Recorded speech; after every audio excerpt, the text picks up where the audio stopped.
소금과 빛.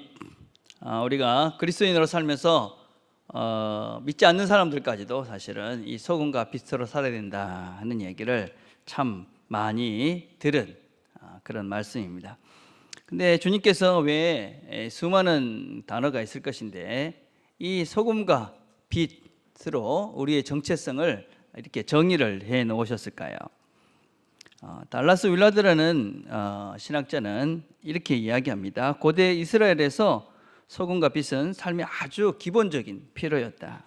예수님의 제자들은 세상의 행복을 위해서 정말 필요한 존재다라는 것을 이야기하기 위해서 주님께서 소금과 빛 이렇게 이들의 아이덴티티를 정해 놓으셨다. 그렇게 이야기를 합니다. 어떻습니까? 2016년 사셨잖아요. 여러분들이 세상에서 소금으로 빛으로 그렇게 사셨습니까? 내가 정말 필요한 존재로 1년을 보내셨습니까? 여러분이 계신 곳에 정말 참 맛있다, 어떤 살맛 난다 하는 그런 맛을 내시면서 1년을 사신 것 같습니까? 여러분이 계신 가정이나 직장이나 우리 교회가 또 나를 만난 사람들이 나로 인해서 참 살만한 곳이구나. 만약에 여러분들이 주변에서 그런 날들을 보내셨다면 참 잘하신 것입니다. 2017년에도 여러분들이 그러한 맛들을 내시면서 잘 살아가시기를 바라겠습니다. 자, 그런데 이 소금과 빛은 참 독특한 것입니다. 많은 것들 중에 이 두 개의 단어를 왜 사용하셨을까? 소금, 빛. 특성이 좀 다릅니다. 소금은 어떻게 되는 것입니까? 녹아져 내려서 사라져 버려야 하는 것입니다. 소금은 형체가 나타나면 안 되는 것입니다. 근데 빛은 어쩌는 것입니까? 드러나는 것입니다. 비추는 것이지요. 그래서 소금과 빛이라는 성분은 가만히 생각을 해보면 참 역설적인 두 존재입니다. 하나는 사라져서 완전히 없어져 버려야 되는 것이고, 한 개는 반드시 드러나서 이렇게 보여져야 하는 것이기 때문에 그렇습니다. 우리의 정체성이 이런 것이 아닐까. 완전히 녹아져 내려서 사라져야 하는 것과 동시에, 그런데 드러나 비추어져야 되는 것. 어떻게 우리가 이 역할을 감당할 수 있을까? 정말 우리가 이 시대를 살아가면서 2017년 어떻게 우리가 정말 필요하고 세상에 맛을 내고 나는 사라지고 빛은 드러나는 그런 삶을 우리가 살 수 있을까? 한번 말씀을 생각해 보려고 합니다. 자, 오늘 우리가 읽은 이 본문의 13절부터 되어 있는 내용은 어떤 면에서는 이 산상수훈의 이렇게 큰 두 부분으로 나눠진 것이라고 할 수 있습니다. 양적으로는 뭐 별로 안 되는 것 같지만 내용적으로 분석을 해보면 이 앞에 있는 내용들은 어떤 소금적인 존재에 대한 부분이다라고 할 수 있습니다. 근데 그 이후부터는 되어지는 내용들은 어떻게 행동해야 되는가에 대한 이 비추는 것에 대한 역할을 이야기하고 있다 할 수 있습니다. 그래서 우리가 이제 이후부터는 우리가 어떻게 살아야 되는가, 어떻게 하는 것이 빛을 비추는 것인가 하는 것을 앞으로 계속 살펴보게 될 것입니다. 자, 그동안 우리는 무엇을 살펴보았냐면 소금, 우리가 누구인가, 어떤 존재인가, 빙에 대한 이야기들을 같이 나눴습니다. 그 빙에 대한 것이 무엇이냐면 바로 팔복입니다. 팔복이라는 것은 바로 우리가 어떤 존재다라는 것을 우리에게 설명해 주고 있는 말씀입니다. 자, 팔복을 다시 한번 기억을 해봅시다. 자, 심령이 가난하다 그랬습니다. 심령이 가난한 자. 심령이 가난하다는 것은 무엇이냐? 우리의 마음속에 절대 빈곤이 있는 것입니다. 절대 가난. 그래서 내 힘으로는 어떻게 할 수 없기 때문에 누군가의 도움이 반드시 필요하다. 그래서 그 도움을 바라면서 하나님 앞에 앉아있는 자, 이들이 바로 심령이 가난한 자입니다. 자, 그렇게 앉아있는 자들에게 하나님께서는 긍휼을 베풀어 주십니다. 은혜를 베풀어 주시는 것이지요. 그래서 우리는 그 은혜를 누립니다. 그래서 우리도 긍휼을 베푸는 자가 되는 것이지요. 자, 애통하는 자입니다. 무엇을 애통하는 것입니까? 죄를 애통하는 것입니다. 죄. 신앙이 성장했다는 것은 무엇이냐? 죄가 그전에는 아무렇지도 않게 지었던 그 죄가 이제는 견딜 수 없는 아픔이 됩니다. 슬픔이 됩니다. 그래서 그 죄를 참지 못하는 것입니다. 그래서 하나님 앞에서 울 수밖에 없습니다. 우리의 마음을 찢는 그런 고통이 있기에 우리는 옵니다. 그래서 죄에 대해서 점점점 민감해집니다. 깨끗해지는 것이죠. 그러니까 우리가 청결한 삶을 살게 되는 것입니다. 청결, 깨끗한 삶을 사는 것이지요. 그래서 우리가 점점 깨끗한 죄에 대해서, 이 죄에 대해서 더러워진 것에서 깨끗한 청결한 삶을 살게 되어집니다. 우리는 온유한 자입니다. 온유한 자. 온유하다는 것은 무엇입니까? 화를 컨트롤할 줄 아는 것입니다. 그보다 더 큰 온유는 무엇이냐? 죄인까지도, 나를 박해하는 자까지도 품고 갈 수 있는 넉넉한 마음입니다. 우리는 그런 자들입니다. 하나님께서 우리가 죄인 되었을 때 우리를 사랑하여 주셨기 때문에 우리도 죄인인 사람들을 품고 사랑하려고 애를 씁니다. 그러니 그 관계 속에서 그곳에는 평화가 임하는 것이죠. 평화. 그리고 우리는 의에 줄인 자입니다. 의에 줄인다는 것은 하나님과의 관계에 목마른 자입니다. 하나님을 더 갈망을 합니다. 그러다 보니까 주를 위해서, 하나님을 위해서는 기꺼이 고난의 자리까지 나아가게 되는 것이지요. 바로 이것이 우리라는 것입니다. 우리, 소금이다라고 말씀하셨을 때 그 우리가 바로 이런 자들이다. 가난한 자들, 애통하는 자들, 온유한 자들, 의에 굶주린 자들, 이런 자들이 바로 우리다 하는 것입니다. 자, 그래서 우리는 항상 우리가 누군가에 대한 것들을 늘 명심해야 됩니다. 내가 누구냐? 나는 이런 자다. 나는 이런 자가 되어야 된다 하는 것입니다. 오늘 성경을 보면 이렇게 이야기합니다. 너희는 소금이다. 너희는 빛이다. 이렇게 이야기합니다. 헬라어 문법에 이런 얘기를 합니다. 인디카티브는 임퍼레티브다. 이게 무슨 얘기냐면 직설법, 너는 뭐다라는 것은 두 가지 의미가 가지고 있습니다. 너는 소금이다 그러면 너는 소금이다라는 비잉이다라는 뜻과 동시에 너는 소금의 역할을 해야 된다라는 의미를 동시에 가지고 있습니다. 너는 빛이다라는 것은 넌 빛이야. 동시에 너는 빛의 역할을 감당해야 돼. 너는 하나님의 자녀야. 그러면 너는 하나님의 자녀인 동시에 하나님의 그 자녀의 역할을 감당해야 된다 하는 것입니다. 네가 심령이 가난한 자다라는 것은 심령이 가난한 자가 되어야 된다라는 것입니다. 애통하는 자가 되어야 된다. 온유한 자가 되어야 된다. 의에 줄이고 목마른 자가 되어야 된다라는 그런 명령문이 함께 들어있는 의미입니다. 그래서 우리는 소금이 되어야 된다 하는 것입니다. 소금, 맛을 내는 존재가 되어야 된다 하는 것입니다. 그래서 우리는 소금이 되어야 가만한 맛을 내는 사람들이 되어야 합니다. 자, 그런데 우리가 어디에서의 소금이냐가 중요합니다. 어디에서 소금입니까? 세상의 소금이고 세상의 빛입니다. 세상에서 이 맛을 잃어버리는 것입니다. 세상. 자, 안타깝게도 지금 우리 교회를 돌아보면 이 세상에서 과연 우리가 이 소금의 맛을 내고 있는가, 이렇게 우리 자신들을 돌아보게 됩니다. 옛날에는 그래도 우리가 세상과 좀 다르다라는 평가를 받았습니다. 술 안 먹고 담배 안 피고 제사 지내지 않고 교회에 가고 뭐 이러면 그 정도면 저 사람은 예수 믿는 사람이야, 그렇게 인정을 받았습니다. 농촌 시대는 그것으로 괜찮았습니다. 근데 지금 우리 시대를 살다가 보니까 이제 좀 복잡해지고 또 경쟁해야 되는 시대가 되어지고, 그러면서 이 시대의 진짜 세상 속에, 세상의 복판에 우리가 돌아와 보니까 우리가 소금이 아닌 것입니다.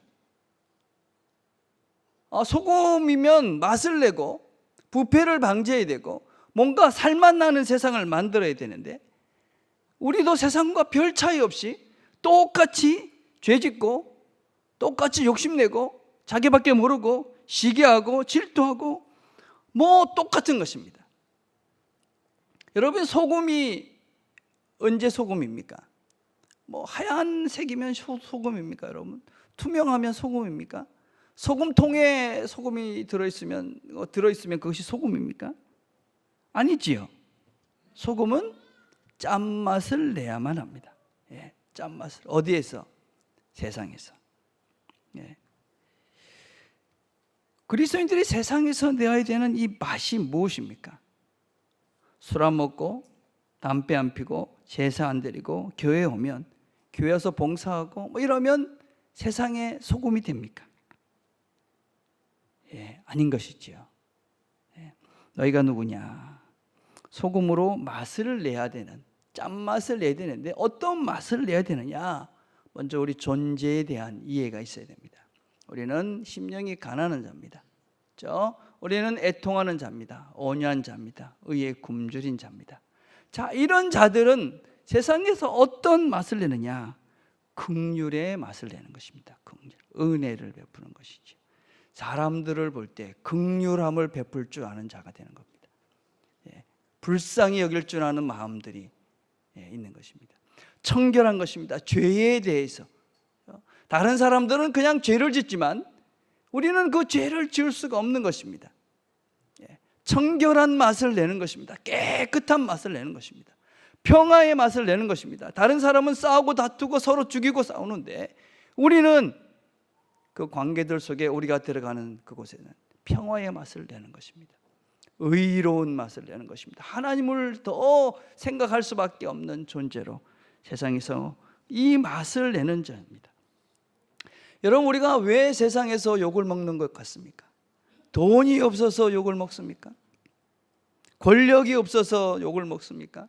지식이 없어서 욕을 먹습니까? 아닙니다, 여러분. 그렇죠? 예, 돈이 없다고 우리를 세상이 욕하지 않습니다. 우리가 권력이 없다고 우리를 욕하지 않습니다. 예, 지식이 없다고 우리를 욕하지 않습니다. 우리에게 긍휼이 없다고, 죄에 대해서 정결한 삶이 없다고, 평화를 만들어내지 못한다고, 의로운 삶이 없다고 우리를 욕하는 것입니다. 마태복음 5장 13절을 다시 한번 우리가 잘 들어봐야만 합니다.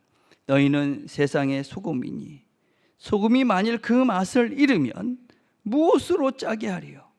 후에는 아무 쓸데없어 다만 밖에 버려져 사람에게 밟힐 뿐이니라. 우리가 그 맛을 잃어버리면 긍휼의 맛, 어떤 면에서는 평화의 맛, 어떤 면에서는 이 정결함의 맛, 의로운 이 맛을, 예수 믿는 사람들이 가져야 될 이 짠맛을 잃어버리면 우리는 세상 사람들에게 밟혀서 버림을 받는 것입니다. 우리가 왜 이 버림을 받았는지를 우리가 기억해야만 합니다. 우리가 이 맛을 다시 한번 회복해야만 합니다. 심령이 가난해져야만 합니다. 죄에 대해서 애통하는 마음들을 회복해야만 합니다. 온유한 마음을 가지고 다른 사람들을 넉넉히 품을 수 있는 관대함들, 그 마음들을 가져야 됩니다. 하나님을 더 깊이 알고자 하는 간절한 갈망들이 시작되어야만 합니다. 그래서 우리의 존재가 그런 존재가 되어질 때 우리는 세상 속에서 세상이 원하는, 어떤 면에서 하나님께서 원하시는 세상이 살만나게 할 수 있는 그 맛을 내며 세상을 아름답게 만들어갈 수가 있게 되어집니다. 자, 그런 존재들이 되면 어떻게 되느냐? 그러면 세상의 빛이 되어져서 비출 수가 있게 됩니다. 5장 14절 이렇게 말합니다. 너희는 세상의 빛이라. 산 위에 있는 동네가 숨겨지지 못할 것이요. 자, 세상의 빛이 되면 산 위에 있는 존재와 같은, 동네와 같은 존재가 되는 것입니다. 빛은 아무리 이렇게 해도 그것이 드러나지 않을 수가 없습니다. 그냥 산 동네 꼭대기에 있는 것처럼 우리의 존재는 그냥 드러날 수밖에 없다는 것입니다. 6장부터 우리가 마태복음 6장부터 계속 이야기되고 있는 것 중에 하나가 무엇이냐면 외식에 대한 것입니다. 외식이 무엇입니까? 그렇지 않은데 그런 척하는 것이죠, 그렇죠? 없는데 있는 척하는 것을 이야기합니다. 여러분, 외식. 사실은 우리가 다 부족합니다, 그죠? 우리가 내 존재가 하나밖에 안 되니까 그냥 하나로 살자. 사실은 그건 게으름입니다, 여러분. 우리는 하나밖에 안 됩니다. 그렇지만 두 개를 살려고 애를 씁니다. 정말 두 개가 되고 싶은 것이지요. 내가 하나인 것은 알지만 내가 두 개로 살고 싶어서, 그죠?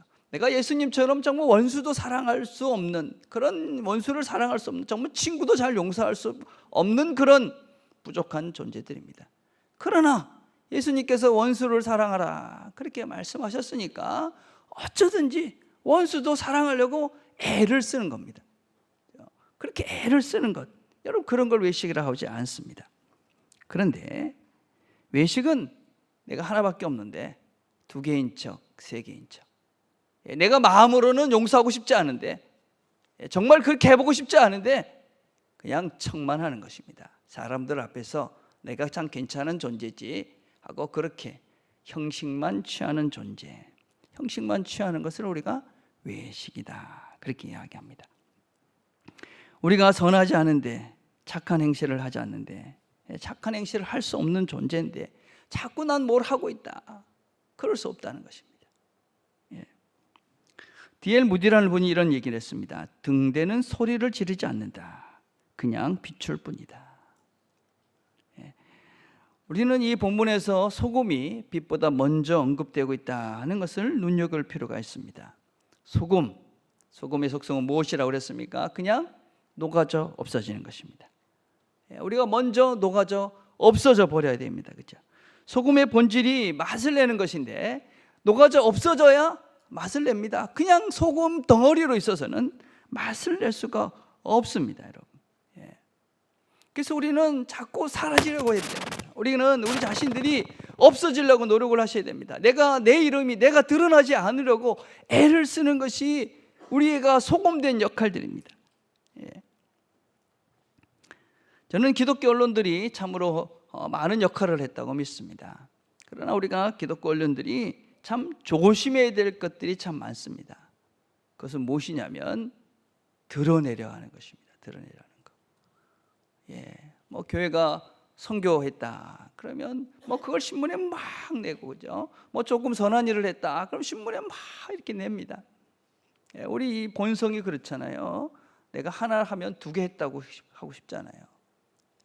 내가 2개 하면 3개 했다고 그러고 싶은 게 우리 본성이지 않습니까? 그러니까 우리도 모르는 사이에 자꾸 외식하고 드러내려 하고, 어떤 면에서는 그런 기독교 언론들이 그걸 자꾸 부추기는 거죠. 교회가 참 좋은 교회고, 어떤 누가 참 좋은 사람이고. 저는 한 번씩 이 양과 염소의 비유를 묵상할 때가 참 많습니다. 여러분 잘 아는 비유죠. 주님께서 마지막 때에 양과 염소를 2개로 나눕니다. 하나는 오른쪽, 하나는 왼쪽에 놓고 뭐라고 얘기합니까? 양들을 향해서 너는 내가 배고팠을 때, 내가 굶주렸을 때, 내가 집이 없어서 했을 때, 감옥에 있을 때, 목마랐을 때 너는 나한테 와서 물을 주고 내 재울 것을 주고 먹을 걸 줬다. 그러니까 이들이 뭐라고 얘기합니까? 아이고 이제 주님, 내가 주님께 그런 걸 했습니까? 또 다른 쪽에 있는 염소에게 얘기합니다. 너는 내가 목마를 때 물도 주지 않았고, 내가 감옥에 있을 때 날 돌보지 않았고, 내가 굶주렸을 때 먹을 것도 주지 않았고, 내가 추워서 떨고 있을 때 나에게 옷도 주지 않았다. 그러니까 또 뭐라고 얘기합니까? 아니 우리가 언제 그랬습니까? 왜 그럴까요, 여러분? 왜 모를까요? 그거는 그들의 존재이기 때문에 그렇습니다. 그들이 누군가 하는 것입니다. 굶주린 자들이 있고, 배고픈 자들이 있고, 목마른 자들이 있고, 헐벗은 자들이 있는데도 그것을 아무런 관심 없이 그냥 지나치는 사람들은 별 생각이 없는 겁니다. 그렇지만 그것이 일상이 되어 있는 사람들이 있습니다. 목마른 자를 보면 물을 줘야 되고, 배고픈 자가 있으면 밥을 먹여줘야 되고, 감옥에 있는 자를 보면 돌을 봐야 되고, 그것이 일상의 삶이 돼서 그것이 존재인 사람들, 그 사람들은 그것을 언제 했는지 모릅니다. 누가 했는지도 모르는 것이지. 존재의 차이인 것이죠. 존재의 차이. 자, 우리가 조금 뭘 하면, 그죠?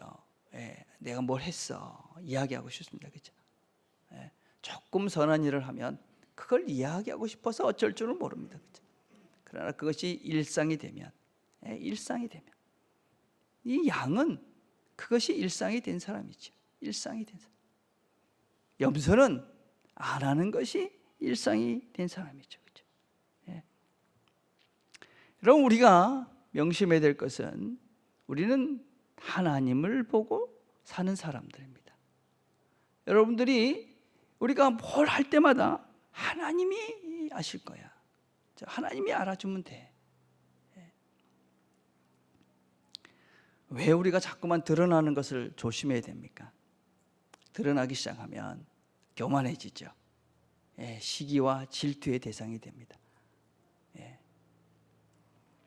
하나님은 아십니다. 그렇죠? 진심으로 선한 착한 행실을 한 우리를 아시는 것이죠.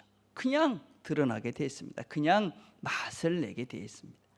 그냥 너희들은 드러날 수밖에 없다. 그렇게 이야기하고 있는 것이죠.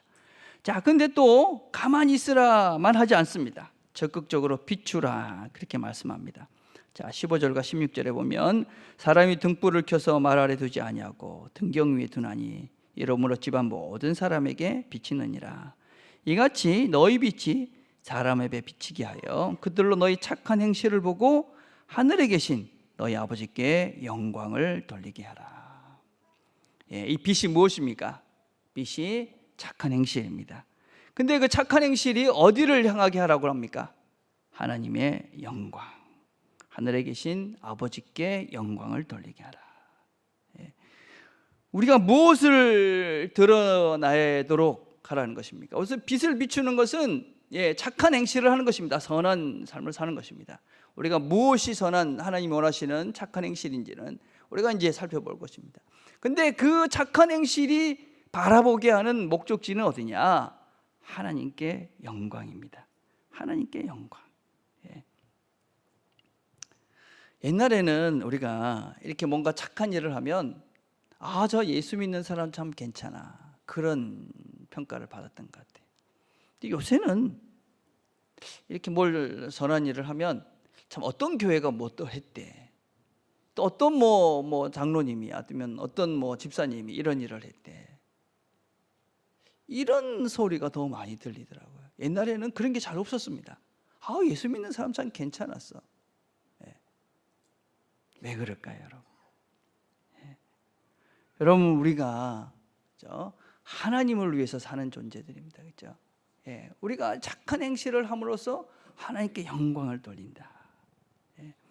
여러분, 우리가 점점 우리는 드러나지 않으려고 애를 쓰는 것이 사실은 이게 정말 우리가 복을 누리는 비결입니다. 그렇죠?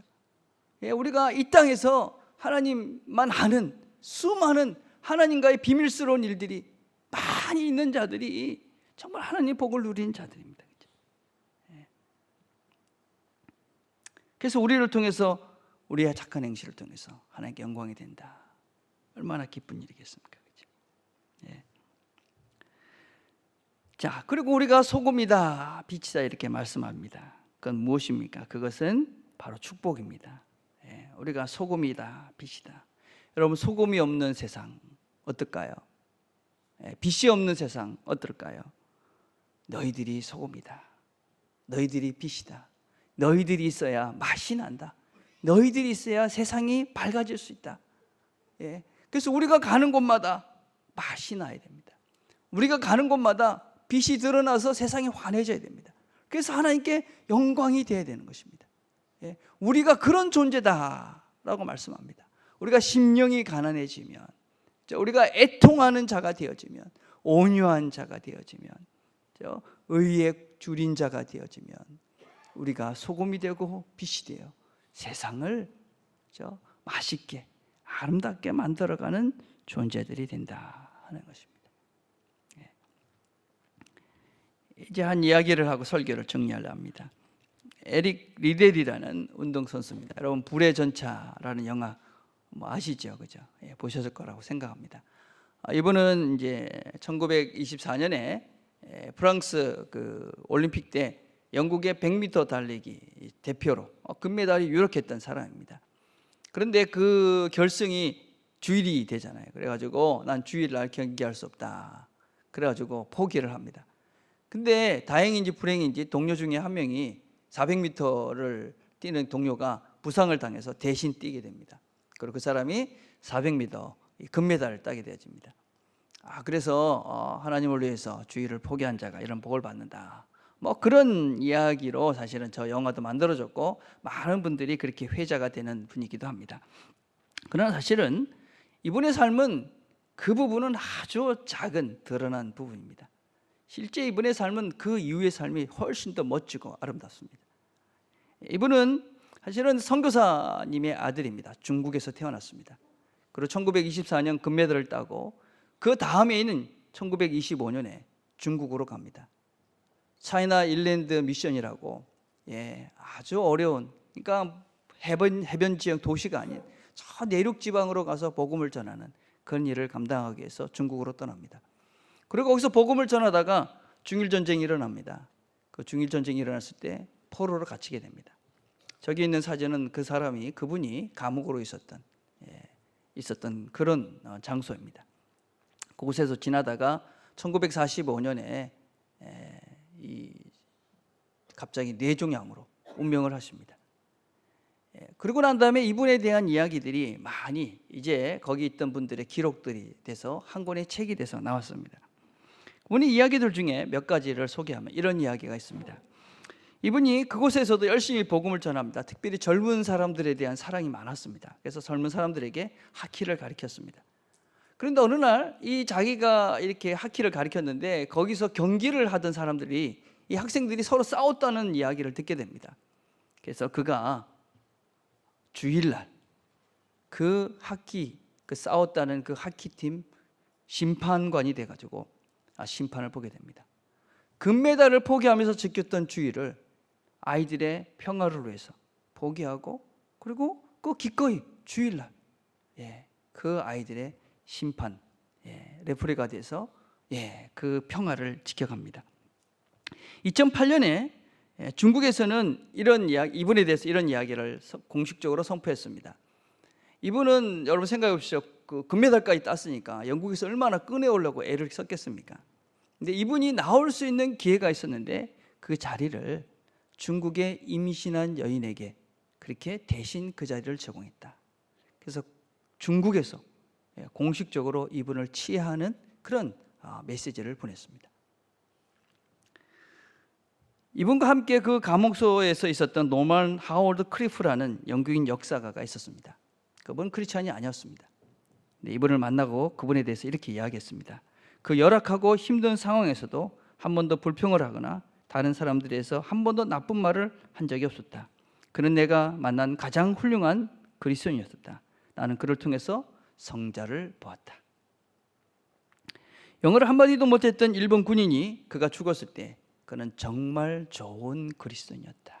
그가 믿는 하나님 궁금하다. 여러분, 이분과 함께 살았던 그 감옥의 사람들, 이분 때문에 얼마나 살아갈 힘을 얻었을까요? 그 공간이 얼마나 정말 맛이 있는 그런 공간이 되었을까요? 소금으로 빛으로 산 삶이지요. 2017년이 시작이 되어졌습니다. 우리 모두가 소금으로 빛으로 세상 가운데 우리가 있는 곳에서 이 아름다운 맛을 내면서 세상을 아름답게 만들어가는 저와 여러분이 되는 2017년이 되기를 간절히 바라겠습니다. 기도하겠습니다.